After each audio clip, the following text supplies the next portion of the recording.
श्रोते हो नमस्कार. 26 फेब्रुवारी बुधवार महाशिवरात्री आलेली आहे. आपण वाट पाहत असतो खूप दिवसापासून महाशिवरात्रीची. अतिशय पावन असा हा दिवस शिवाच्या पूजेसाठी, अर्चेसाठी, अभिषेकासाठी, भक्तीसाठी, प्रार्थनेसाठी म्हणजे पूर्ण आपल्या भारतामध्ये हा साजरा केला जातो. तर या दिवशी जर तुम्हाला म्हणजे गुरुजी मिळाले नाहीत किंवा तुमच्याकडं वेळ नसेल तर तुम्ही अभिषेक करायचं राहून जातं. खूप मनात असतं की अभिषेक करावा, हे करावं ते करावं, परंतु राहून जातं. कुठं मंदिर लांब असतं किंवा मग काही अडचणी असतात घरातल्या, तर आपण करू शकत नाहीत.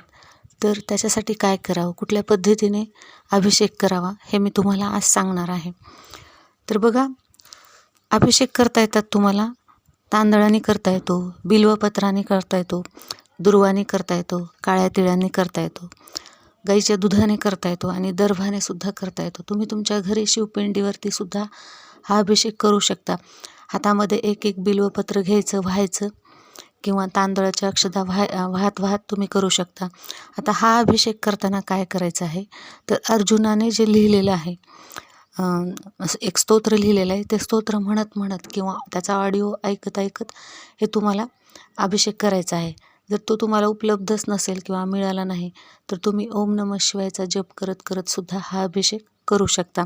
स्त्रियांनी हा पंचाक्षरी मंत्र म्हणताना एक काळजी घ्यायची की नमः शिवाय असं म्हणायचं आहे आणि पुरुषांनी ओम नमः शिवाय असं म्हणत हा अभिषेक करायचा आहे. आणि जर तुमच्याकडं ऑडिओ उपलब्ध असेल अभिषेक स्तोत्राचा तर ते तुम्ही तो लावून पण केलं तरीसुद्धा चालतं आहे. संकल्प करायचा आहे. आपल्या उजव्या हातावर पाणी, अक्षदा, फूल घेऊन संकल्प करायचा, तुमची इच्छा मनामध्ये धरायची आणि नंतर अभिषेकाला सुरुवात करायची. त्याच्या अगोदर एक प्रार्थना म्हणायची आहे. देव देव महादेव नीलकंठ नमोस्तुते कर्तु मे इच्छा म्यहम देव शिवरात्री व्रतम तव तव प्रसादात देवेश निर्विघ्नेन भवेदिति कामाशः शत्रवो माम वै पीडाम कुरु वंतु नैवही. हे देवा, हे देवाधिदेव महादेव नीलकंठ, मी आपल्याला नमस्कार करतो.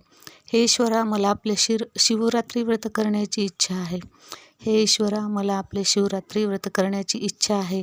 हे देवा, आपल्या कृपेने हे व्रत निर्विघ्नपणे पूर्ण करून घ्या आणि काम, क्रोध, लोभ, मोह, मत्सर, शत्रूपासून मला दूर ठेवा, अशी प्रार्थना करायची आहे. महाभारताच्या द्रोण पर्वामध्ये अभिषेकाचे स्तोत्र आहे बघा, आणि ते अर्जुनाने लिहिलेलं आहे.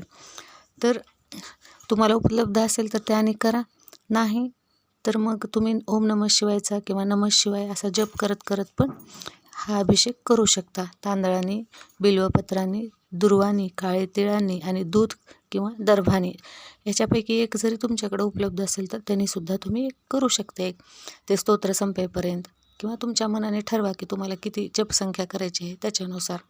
आणखीन काय सेवा करावी महादेवाची, शिवतांडव स्तोत्र वाचावं, शिवचालीसा वाचावा, शिवस्तुती म्हणावी, शिवमहिम्न स्तोत्र म्हणावं किंवा शिवलीला अमृत वाचावं किंवा त्यातला एखादा कुठलाही अध्याय तुम्ही वाचला तरीसुद्धा चालतो. सकाळी लवकर उठून ह्या सगळ्या गोष्टी करायच्यात. आणि तुम्ही अभिषेक म्हणजे प्रदोषकाळी पण करू शकता किंवा सकाळी पण करू शकता, जसं तुम्हाला जमेल तसं, परंतु नक्की करा. कारण आणि जागरण करणं महत्त्वाचं आहे. या दिवशी जागरणाला खूप महत्त्व आहे, तर ते मात्र तुम्ही नक्की करा. कशी वाटली ही तुम्हाला माहिती, आवडली का? आवडली असेल तर नक्कीच लाईक, शेअर आणि सबस्क्राईब करा. धन्यवाद.